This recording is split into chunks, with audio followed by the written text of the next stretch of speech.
ನಮಸ್ಕಾರ ಫ್ರೆಂಡ್ಸ್, ಇವತ್ತು ನಿಮಗೆಲ್ಲ ಒಂದು ಕತೆ ಹೇಳಬೇಕು. ಅದೇ ಬಾವಿ ಮನೆ ರಹಸ್ಯ. ಒಂದೂರಲ್ಲಿ ರಾತ್ರಿ ಆದರೆ ಒಂದು ಹೆಂಗ್ಸ್ ಹಾಡು ಹೇಳ್ತಿರ್ತಾಳೆ.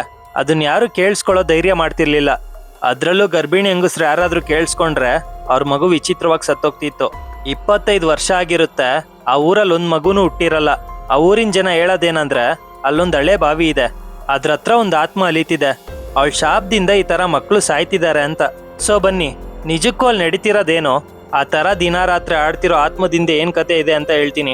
ಈ ನಮ್ಮ ಕತೆ ಹೀರೋನೇ ರಾಘವ. ಇವನ್ಗೆ ಮೂವೀಸ್ ಮಾಡೋದಂದ್ರೆ ತುಂಬ ಹುಚ್ಚಿರುತ್ತೆ. ಅದರಲ್ಲೂ ಆರ್ಆರ್ ಸ್ಟೋರಿ ಮೇಲೆ ಒಂದು ಮೂವಿ ಮಾಡಬೇಕು ಅಂತ ಇರ್ತಾನೆ.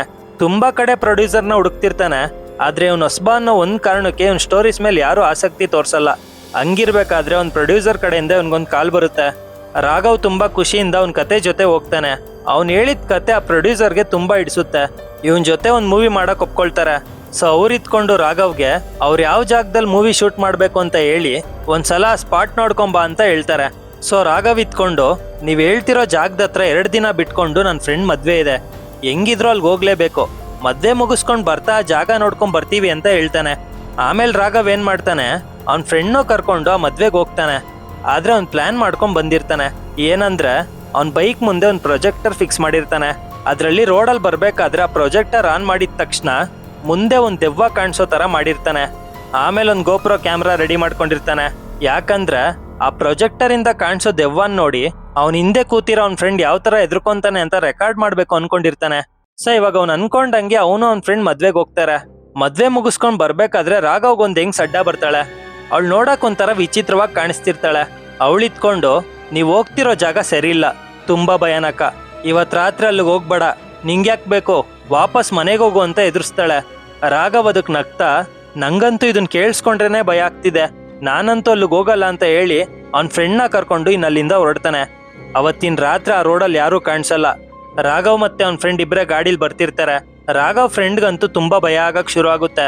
ಹಿಂಗೆ ಬರ್ತಿರ್ತಾರೆ. ಆ ರೋಡಲ್ಲಿ ಮುಂದೆ ಒಂದು ಬ್ರಿಡ್ಜ್ ಹತ್ರ ಯಾರೋ ಒಂದು ಹೆಂಗ್ಸು ಇವ್ರನ್ನೇ ನೋಡ್ಕೊಂಡು ನಗ್ತಿರೋ ತರ ಕಾಣಿಸುತ್ತೆ. ಆ ಜಾಗ ಮೊದಲೇ ಭಯಾನಕವಾಗಿರುತ್ತೆ. ಆದ್ರೆ ರಾಘವ್ ಇತ್ಕೊಂಡು, ನಾನಿನ್ನೂ ಏನೂ ಆನ್ ಮಾಡಿಲ್ಲ, ಯಾಕೆ ಈ ತರ ಕಾಣಿಸ್ತಿದೆ ಅನ್ಕೊಂಡು ಅವ್ನ ಫ್ರೆಂಡ್ಗೆ, ಮಗ ನಿಂಗೆ ಮುಂದೆ ಏನಾದ್ರೂ ಕಾಣಿಸ್ತಾ ಅಂತ ಕೇಳ್ತಾನೆ. ಅವನಿತ್ಕೊಂಡು, ಅಪ್ಪ ಸ್ವಾಮಿ, ಈಗಲೇ ಈ ಜಾಗ ನೋಡಿ ತುಂಬಾ ಭಯ ಆಗ್ತಿದೆ, ಏನೇನೋ ಹೇಳಿ ಇನ್ನೂ ಬಾಯಿಗೆ ಬರ್ಸ್ಬೇಡ, ಸುಮ್ಮನೆ ನಡಿಯಪ್ಪ ಅಂತ ಹೇಳ್ತಾನೆ. ಸೊ ರಾಘವ್ ಇತ್ಕೊಂಡು, ಮೋಸ್ಟ್ಲಿ ಅವ್ನಿಗೇನೋ ಭ್ರಮೆ ಅನಿಸ್ತಿದೆ ಅನ್ಕೊಂಡು ಇನ್ನು ಮುಂದೆ ಹೊರಡ್ತಾನೆ. ಹಿಂಗೆ ಬರ್ತಾ ಬರ್ತಾ ಒಂದು ಕಾಡ್ ದಾರಿ ಕಡೆ ಬರ್ತಾರೆ. ಆ ದಾರಿ ತುಂಬಾ ಭಯಾನಕವಾಗಿರುತ್ತೆ. ಹಳೆ ಮನೆಗಳು, ಆಲದ ಮರ, ಮೊದಲೇ ತುಂಬಾ ಕತ್ಲಾಗಿರುತ್ತೆ. ಅವ್ರಿಗೆ ಆ ಜಾಗ ನೋಡಿ ಒಂದು ಸ್ವಲ್ಪ ಭಯ ಆಗಕ್ ಶುರು ಆಗುತ್ತೆ. ರಾಘವ್ ಇತ್ಕೊಂಡು, ಇದೇ ಸರಿಯಾದ ಟೈಮ್, ಇವ್ನಿಗೆ ಎದುರಿಸೋಣ ಅಂತ ಪ್ರೊಜೆಕ್ಟರ್ ಆನ್ ಮಾಡ್ತಾನೆ. ಆದ್ರೆ ಅವ್ನ ಫ್ರೆಂಡ್ ಎದುರುಕೊಳ್ಳಲ್ಲ. ಇದೇನಿದು, ಇವನೇನಕ್ಕೂ ಎದುರ್ತಿಲ್ಲ ಅನ್ಕೊಂಡು ಕೊನೆಗೂ ಅವ್ರು ಬರ್ಬೇಕಾಗಿದ್ದ ಜಾಗಕ್ಕೆ ಬರ್ತಾರೆ. ಒಂದ್ ಹಳೆ ಪಾಳ್ ಬಿದ್ದಿರೋ ಮನೆ ಮುಂದೆ ಬಂದು ನಿಂತ್ಕೋತಾರೆ. ಅದ್ರ ಹತ್ರ ಒಂದ್ ಹಳೆ ಬಾವಿ ಇರುತ್ತೆ. ಆ ಜಾಗ ಒಂಥರ ಭಯಾನಕವಾಗಿರುತ್ತೆ. ಆ ಜಾಗದಲ್ಲಿ ಯಾರು ಇರಂಗ್ ಕಾಣಿಸಲ್ಲ. ಇನ್ನು ಆ ಜಾಗ ಫುಲ್ ನೋಡ್ಕೊಂಡು ರಾಘವ ಮನೆ ಒಳಗೆ ಎಂಟರ್ ಆಗ್ತಾನೆ. ಆ ಮನೆ ಒಳಗೆ ಒಂದು ಗೊಂಬೆ ಮತ್ತೆ ಒಂದು ತೊಟ್ಲು ಕಾಣಿಸುತ್ತೆ. ಆ ತೊಟ್ಲು ಮುಟ್ಟಿದ ರಾಘವ್ಗೆ ಜೋರಾಗಿ ಯಾರೋ ಅಳೋ ಶಬ್ದ ಕೇಳಿಸುತ್ತೆ. ಗೆಜ್ಜೆ ಕಟ್ಕೊಂಡು ಯಾರೋ ಆಚೆ ಓಡೋದಂಗ ಅನ್ಸುತ್ತೆ. ಹಂಗ ಓಡೋದವ್ರ ನೆರಳು ಅಲ್ಲೇ ಒಂದು ಕಿಟಕಿ ಹತ್ರ ಕಾಣಿಸಿ ಅಲ್ಲೋಗಿ ನೋಡ್ತಿರ್ತಾನೆ. ಹಿಂದೆಯಿಂದ ಯಾರೋ ಇವನ್ನೇ ತಟ್ಟದಂಗ ಅನ್ಸುತ್ತೆ. ನಿಧಾನಕ್ಕೆ ತಿರುಗಿ ನೋಡ್ತಾನೆ, ಹಿಂದೆ ಯಾರು ಇರಲ್ಲ. ಆದ್ರೆ ತೊಟ್ಲಲ್ಲಿ ಇದ್ದಿದ್ ಗೊಂಬೆ ಇವನ್ ಮುಂದೆ ಇರುತ್ತೆ. ಆದ್ರೆ ರಾಘವ್ ಇದನ್ನೆಲ್ಲ ಕ್ಯಾಶುಯಲ್ ಆಗಿ ತಗೋತಾನೆ. ಸೊ ಜಾಗ ಎಲ್ಲ ನೋಡಿದ್ದಾದ್ಮೇಲೆ ಅವ್ನ್ ಮಾಡ್ಬೇಕಾಗಿರೋ ಆರ್ಆರ್ ಮೂವಿಗೆ ಮಾಡಿಸಿದ ಸ್ಪಾಟ್ ಅನ್ಕೊಂಡು ಆಚೆ ಬರ್ತಾನೆ. ಆ ಬಾವಿಯಿಂದ ಯಾರೋ ಒಂದು ಹೆಂಗ್ಸ್ ಇವನ್ನೇ ನೋಡಿ ನಗ್ತಿರೋ ತರ ಕಾಣಿಸುತ್ತೆ. ರಾಘವ್ಗೆ ತುಂಬಾ ಭಯ ಆಗುತ್ತೆ. ಸೊ ಮೊದ್ಲಲ್ಲಿಂದ ಹೊರಡೋಣ ಅನ್ಕೊಂಡು ಅವ್ನ ಫ್ರೆಂಡ್ನ ಹುಡುಕ್ತಾನೆ. ಅವನೆಲ್ಲೂ ಕಾಣಿಸಲ್ಲ. ರಾಘವ್ ಇತ್ಕೊಂಡು ಅವನಿಗೆ ಫೋನ್ ಮಾಡ್ತಾನೆ. ಅದನ್ನ ರಿಸೀವ್ ಮಾಡಿದ ಫ್ರೆಂಡ್ ಉಲ್ಟಾ ಇವನ್ನೇ ಭಯಕ್ ಶುರು ಮಾಡ್ತಾನೆ. ಲೋ ರಾಘವ, ಎಲ್ಲೋ ಇದ್ಯಾ, ಎಷ್ಟ್ ಸಲ ನಾವು ಫೋನ್ ಮಾಡೋದು, ನಾನು ಇಲ್ಲೊಬ್ನೇ ಮದ್ವೆ ಮನೇಲಿ ಬಿಟ್ಟು ಎಲ್ಲೋದು ಅಂತ ಕೇಳ್ತಾನೆ. ಇದನ್ ಕೇಳಿಸ್ಕೊಂಡಿದ್ ರಾಘವ್ಗೆ ಇನ್ನಲ್ಲಿದ್ರೆ ತೊಂದ್ರೆ ಅನ್ಕೊಂಡು ಮೊದ್ಲಲ್ಲಿಂದ ತುಂಬಾ ಗಾಬರಿಯಿಂದ ಹೊರಡ್ತಾನೆ. ಅರ್ಧ ದಾರಿಗೆ ಬಂದಿದ್ ರಾಘವ್ ಗಾಡಿಯಲ್ಲಿ ಪೆಟ್ರೋಲ್ ಖಾಲಿಯಾಗಿ ನಿಂತ್ಕೊಂಡ್ಬಿಡುತ್ತೆ. ಇದೆಲ್ಲ ಅವನ ಜೊತೆ ಯಾಕಾಗ್ತಿದೆ ಅನ್ಕೊಂಡು ಅವ್ನ ಫ್ರೆಂಡ್ಗೆ ಲೊಕೇಶನ್ ಕಳ್ಸಿ ಪೆಟ್ರೋಲ್ ತಗೊಂಬರಕ್ ಹೇಳಿ ಅಲ್ಲೇ ನಿಂತಿರ್ತಾನೆ. ಒಂದ್ಸಲ ಅವ್ನ ಕ್ಯಾಮ್ರಲ್ಲಿ ರೆಕಾರ್ಡ್ ಆಗಿರೋದನ್ನ ನೋಡೋಣ ಅಂತ ನೋಡ್ತಾನೆ.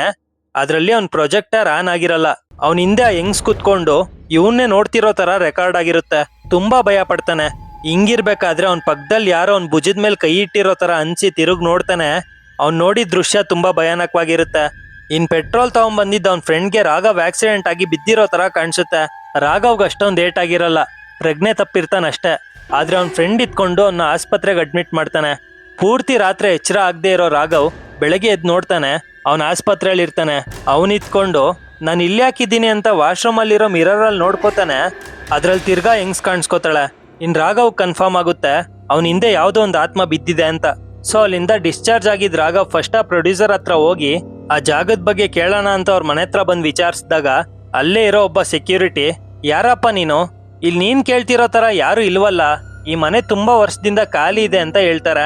ಇದೆಲ್ಲ ರಾಘವ್ಗೆ ತುಂಬಾ ವಿಚಿತ್ರ ಅನ್ಸುತ್ತೆ. ಅಲ್ಲಿಂದ ಮನೆಗೆ ವಾಪಸ್ ಬರ್ತಾನೆ. ರಾತ್ರಿ ರೂಮಲ್ಲಿ ಒಬ್ಬನೇ ಮಲಗಿರ್ಬೇಕಾದ್ರೆ ಏನೇನೋ ವಿಚಿತ್ರ ಶಬ್ದಗಳು ಬರ್ತಿರ್ತವೆ. ಅವನ್ ರೂಮ್ ಗೋಡೆ ಮೇಲೆ ಯಾರೋ ಜೋಕಾಲಿ ತೂಗ್ತಿರೋ ತರ ಕಾಣಿಸ್ತಿರುತ್ತೆ. ಮೊದ್ಲೇ ಭಯ ಪಟ್ಕೊಂಡ್ ಅದನ್ನ ನೋಡ್ತಿದ್ದಿದ್ ರಾಘವ್ಗೆ ಅವನ್ ಮನೆ ಡೋರ್ ಜೋರಾಗಿ ಬಡ್ಕೋತಿರೋ ಶಬ್ದ ಕೇಳಿಸುತ್ತೆ. ಆ ಮನೇಲಿ ಒಬ್ನೇ ಇದ್ದಿದ್ ಇವನ್ಗೆ ತುಂಬಾ ಭಯ ಆಗ್ತಿರುತ್ತೆ. ಅವನ್ಗೆ ರೂಮಿಂದ ಎದ್ದೋಗಿ ಬಾಗ್ಲು ಓಪನ್ ಮಾಡೋ ಧೈರ್ಯನೂ ಕಮ್ಮಿ ಆಗುತ್ತೆ. ಆದ್ರೂ ಹೆಂಗೋ ಧೈರ್ಯ ಮಾಡೋಗಿ ಡೋರ್ ಓಪನ್ ಮಾಡ್ತಾನೆ. ಆಚೆ ಯಾರು ಕಾಣಿಸಲ್ಲ.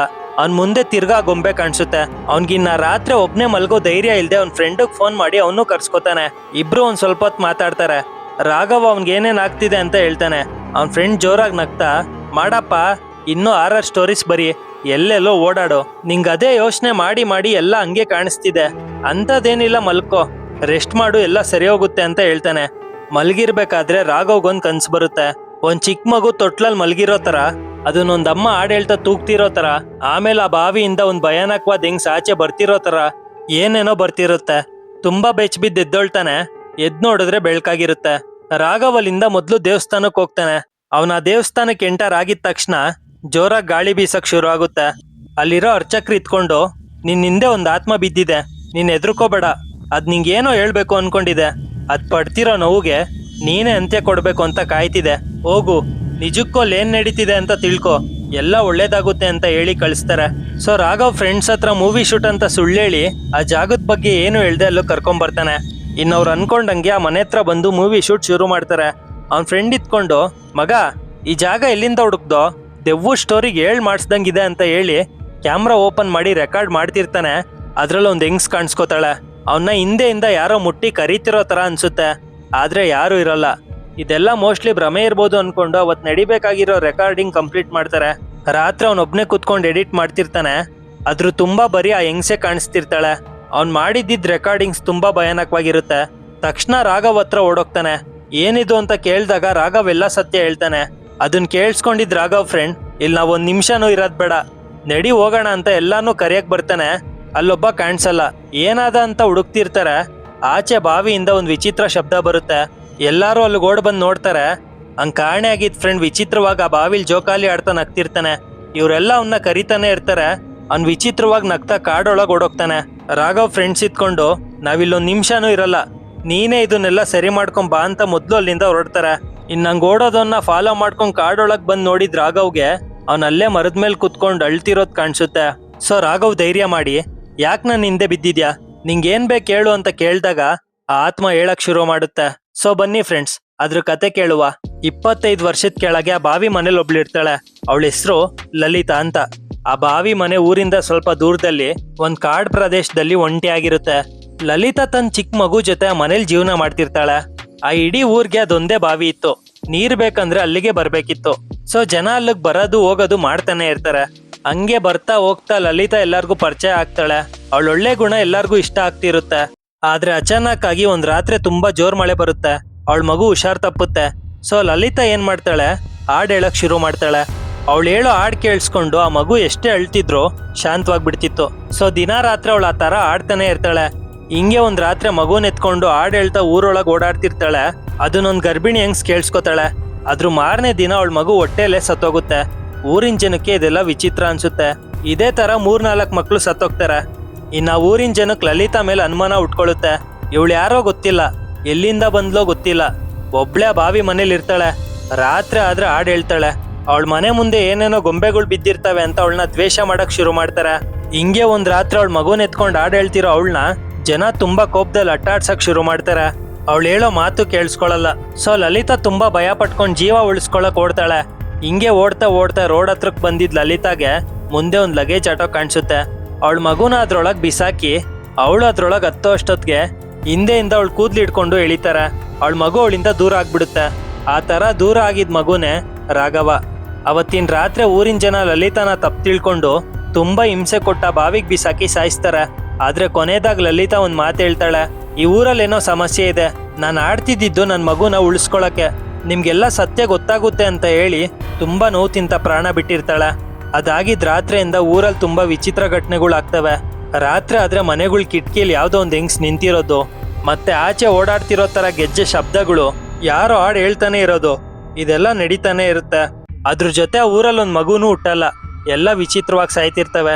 ಸೊ ದಿನೇ ಊರ್ ಬಿಟ್ಟು ಎಲ್ಲರೂ ಹೋಗ್ಬಿಡ್ತಾರೆ. ಆ ಇಡೀ ಊರ್ ಖಾಲಿ ಆಗ್ತಾ ಬರುತ್ತೆ. ಆದ್ರೆ ಲಲಿತಾ ಆತ್ಮ ಮಾತ್ರ ರಾತ್ರಿ ಹೊತ್ತು ಅಲಿತಾನೆ ಇರುತ್ತೆ. ಆ ರೋಡಲ್ಲಿ ಓಡಾಡೋರು ಕಾಣಿಸ್ತಾನೆ ಇರುತ್ತೆ, ಆದ್ರೆ ಯಾರಿಗೂ ತೊಂದರೆ ಮಾಡಿರಲ್ಲ. ಅವಳನ್ನ ನೋಡಿದ ಜನ ಎದುರ್ಕೊಂಡು ಓಡೋಗ್ತಿರ್ತಾರೆ, ಯಾರು ಅವಳ ಮಾತು ಕೇಳಿಸ್ಕೊಳ್ಳೋ ಧೈರ್ಯ ಮಾಡಿರಲ್ಲ. ಸೊ 25 ವರ್ಷದಿಂದ ಅವಳಿಂದ ದೂರ ಆಗಿದ್ದ ತನ್ನ ಮಗ ರಾಘವನ ಅವಳ ಹತ್ರ ಕರ್ಸ್ಕೊತಾಳೆ. ಇದೆಲ್ಲ ಕೇಳಿಸ್ಕೊಂಡಿದ್ ರಾಘವ ಊರ್ ಬಗ್ಗೆ ತಿಳ್ಕೊಳಕ್ ಶುರು ಮಾಡ್ತಾನೆ. ಅವಾಗ ಅವನ್ಗೆ ಊರಿನ ಆಸ್ಪತ್ರೆಯಲ್ಲಿ ಕೆಲವು ಡಾಕ್ಯುಮೆಂಟ್ ಸಿಗ್ತವೆ. ರಿಪೋರ್ಟ್ಸ್ ಅಲ್ಲಿ ಸತ್ತಿರೋ ಮಕ್ಕಳೆಲ್ಲ ಪಾಯ್ಸನ್ ಆಗಿ ಸತ್ತಿದ್ವು ಅಂತ ಇರುತ್ತೆ.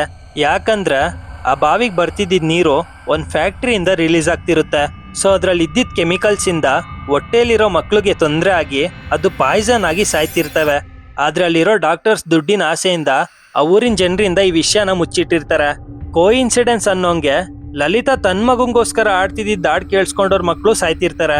ಅದನ್ನ ತಪ್ಪು ತಿಳ್ಕೊಂಡಿದ್ದ ಜನ ಲಲಿತಾನ ಅನ್ಯಾಯವಾಗಿ ಸಾಯಿಸಿರ್ತಾರೆ. ಇನ್ನು ಈ ವಿಷಯ ಗೊತ್ತಾಗಿದ್ದ ರಾಘವ್ ಇದನ್ನೆಲ್ಲ ಒಂದು ಡಾಕ್ಯುಮೆಂಟರಿ ಮಾಡಿ ಯೂಟ್ಯೂಬಲ್ಲಿ ಅಪ್ಲೋಡ್ ಮಾಡಿದ್ರಿಂದ ಆ ಫ್ಯಾಕ್ಟ್ರಿ ಮೇಲೆ ಆಕ್ಷನ್ ತಗೊಂತಾರೆ. ಮತ್ತೆ ಅದರಿಂದ ರಿಲೀಸ್ ಆಗ್ತಿದ್ದ ಕೆಮಿಕಲ್ ವೇಸ್ಟ್ ನ ನಿಲ್ಲಿಸ್ತಾರೆ. ಆ ಊರ್ ಬಿಟ್ಟೋಗಿದ್ದ ಜನ ಎಲ್ಲ ಒಬ್ಬೊಬ್ಬರಾಗೆ ವಾಪಸ್ ಬರಕ್ ಶುರು ಮಾಡ್ತಾರೆ. ಒಂದ್ ರಾತ್ರಿ ಆ ಬಾವಿ ಹತ್ರ ಊರಿನ ಜನ ಎಲ್ಲ ಸೇರ್ತಾರೆ. ಆ ಬಾವಿ ಮುಂದೆ ನಿಂತ್ಕೊಂಡು ಅವ್ರು ತಪ್ಪು ತಿಳ್ಕೊಂಡು ಸಾಯಿಸಿದ ಲಲಿತಾಗೆ ಕ್ಷಮೆ ಕೇಳ್ತಾರೆ. ಅವಾಗ ಆ ಬಾವಿ ಹತ್ರ ಒಂದ್ ಗೊಂಬೆ ಕಾಣಿಸ್ಕೊಳ್ಳುತ್ತೆ, ಮತ್ತೆ ಹೆಜ್ಜೆ ಗುರುತುಗಳು ಕಾಣಿಸ್ಕೊತವೆ. ಜೋರಾಗಿ ಸಿಡ್ಲು ಬಡಿಯುತ್ತೆ. ಲಲಿತನ ಆತ್ಮ ಪ್ರತ್ಯಕ್ಷ ಆಗಿ ತುಂಬಾ ಅಳ್ತಾ ಜನಕ್ಕೆ ಕೇಳುತ್ತೆ, ಇವಾಗ ಅರ್ಥ ಆಯ್ತಾ, ನಾನು ಆಡ್ತಿದ್ದಿದ್ದು ಮಕ್ಳಿಗೆ ಒಳ್ಳೇದಾಗ್ಲಿ ಅಂತ. ನಾನು ಆಡೋದನ್ನ ನಿಲ್ಸಲ್ಲ, ದಿನ ರಾತ್ರಿ ನಾನು ಆಡ್ತಾನೆ ಇರ್ತೀನಿ. ಆ ಹಾಡ್ ಕೇಳಿಸ್ಕೊಂಡಿದ್ ಮಕ್ಳಿಗೆ ಸಂತೋಷ ಆಗುತ್ತೆ ಅಂತ ಹೇಳಿ ಅಲ್ಲಿಂದ ಮಾಯ ಆಗ್ತಾಳೆ. ಅವತ್ತಿಂದ ಅವಳು ಹೇಳ್ದಂಗೆ ರಾತ್ರಿ ಆದ್ರೆ ಹಾಡಿನ ಶಬ್ದ ಬರ್ತಾನೆ ಇರುತ್ತೆ, ಆದ್ರೆ ಜನ ಎದುರುಕೊಳ್ಳಲ್ಲ. ಆ ಹಾಡ್ ಕೇಳಿಸ್ಕೊಳಕಂತಾನೆ ಬಾವಿ ಹತ್ರ ಬಂದು ನಿಲ್ತಾರೆ. ಸೊ ನೋಡಿದ್ರಲ್ಲ ಫ್ರೆಂಡ್ಸ್, ಒಂದೊಂದ್ಸಲ ರಹಸ್ಯವಾಗಿ ಭಯಾನಕ ಅನ್ಸೋ ಆತ್ಮಗಳಿಂದೇನೋ ಒಂದ್ ಕತೆ ಇರುತ್ತೆ ಅಂತ ಹೇಳ್ತಾ ಈ ಕತೆ ಮುಗಿಸ್ತಿದ್ದೀನಿ. ಓಕೆ ಫ್ರೆಂಡ್ಸ್, ಮತ್ತೆ ನಿಮ್ಗೆಲ್ಲ ಸಿಗ್ತೀನಿ ಇನ್ನೊಂದು ಹೊಸ ಸ್ಟೋರಿ ಜೊತೆ. ಅಲ್ಲಿವರೆಗೂ ವೆಯ್ಟ್ ಮಾಡಿ ಆ್ಯಂಡ್ ಪ್ಲೀಸ್ ಸಪೋರ್ಟ್ ಮಾಡಿ ಫ್ರೆಂಡ್ಸ್.